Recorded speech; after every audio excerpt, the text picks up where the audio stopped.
Christian CYInterview covering Las Vegas and the world. Of course, we're again here in downtown Las Vegas. Behind me, you can see, is actually the Golden Nugget, and that's the Golden Gate parking lot right behind me. Tomorrow night is WrestleMania, and we're going to finish up tonight our road to WrestleMania by looking back at one last professional wrestler that we have CYInterviewed, and he's actually on the card tomorrow night. Here is our CYInterview with Rey Mysterio Jr. This one took place between Rey's run in WCW and before he signed with the WWE. It's about 20 years ago, if you can believe it. Here is that CYInterview with Rey Mysterio Jr.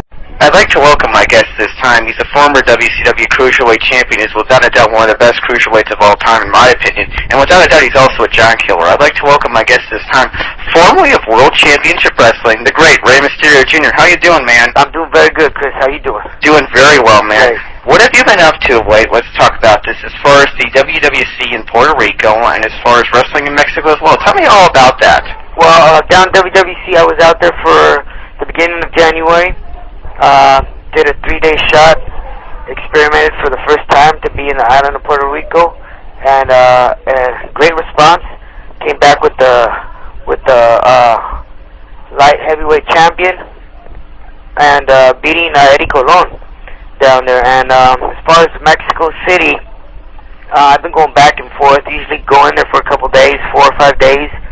Do Arena Mexico on Fridays, which is televised, and then from there do Coliseo, and had a great response. You know, after almost 6 years of not being there, it was great to be back there, and especially on a different territory, because I left Mexico City being in AAA, and I came back being with the major company, right?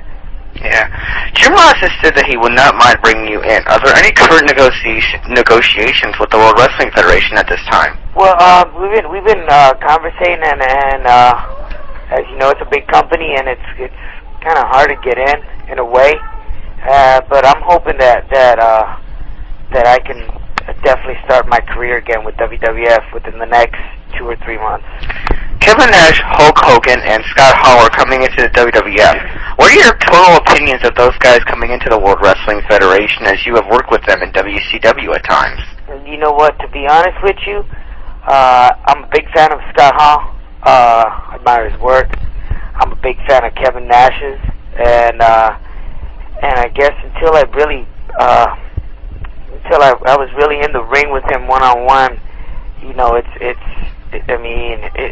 a great honor to be in there, and you know, I favored his work a lot for being such a big man, and I think it's going to give it a turnaround again.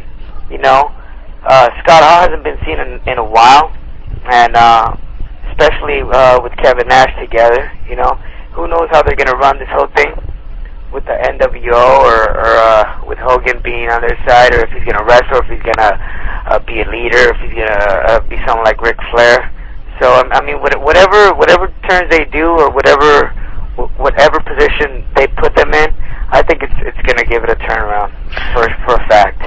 Honestly, here's a good question. What do you think went wrong with WCW, and what was your whole reaction when you heard they were sold to the World Wrestling Federation? I think they never realized. Well, I think they did realize the talent that they had. They just had people on top not letting us through.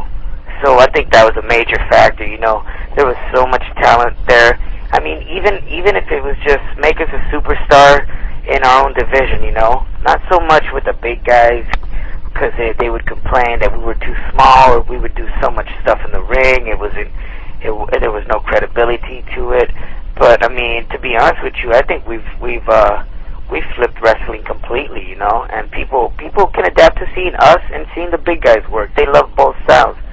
So I think that was one of the major factors, that they wouldn't take their real good talent and promote it to the max like WWF does.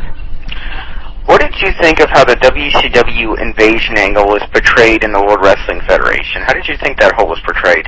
I thought you know, at the beginning it was something different, and people were kind of surprised to see who was going to jump to invade, who was going to jump to WWF, and who was going to stay in with the WCW group. So it was kind of like some different news at the time, you know, and just watching faces flip back and forth and who's gonna stay. But I think that personally, WWF has a lot more to give, and hopefully, you know, they give it this whole year. What do you think of the current direction of the wrestling business at this moment? I'm sorry, the current direction? Yeah. For the wrestling business, I should hope that more companies come out. You know, it's always nice to have competition out there. You know, and kind of like what was going on with WCW and WWF. Now, of course, having somebody that can run the game the way it should be run, and having a large amount of talent and good talent. But I mean, WWF right now is the main factor. You know, if you want to be promoted, if you want to be a superstar, if you think you've got it to be one of the best, then I guess that's the place to go. You know, it's all a matter of getting in. But besides that, you know, keep on doing that industry, the independent work, which is what's going to keep you updated for the moment. Being one of the greatest cruiserweights of all time, what do you think of how the WWF has not really pushed their lightweight division, though it has got better of late? What's your whole opinion of their lightweight division? I think they definitely need a lot more new faces, and they need to come. Personally, to me, it would be great if they can come out with something like a J Cup from New Japan, like the little J Cup tournament that they used to have every year at the end of the year. So I mean, that would be great to have some type of tournament within the cruiserweights in the WWF. They can be building that up. And as far as faces, I think they have a couple cruiserweights in there, but it would be nice if they had a lot more faces. Now I'm talking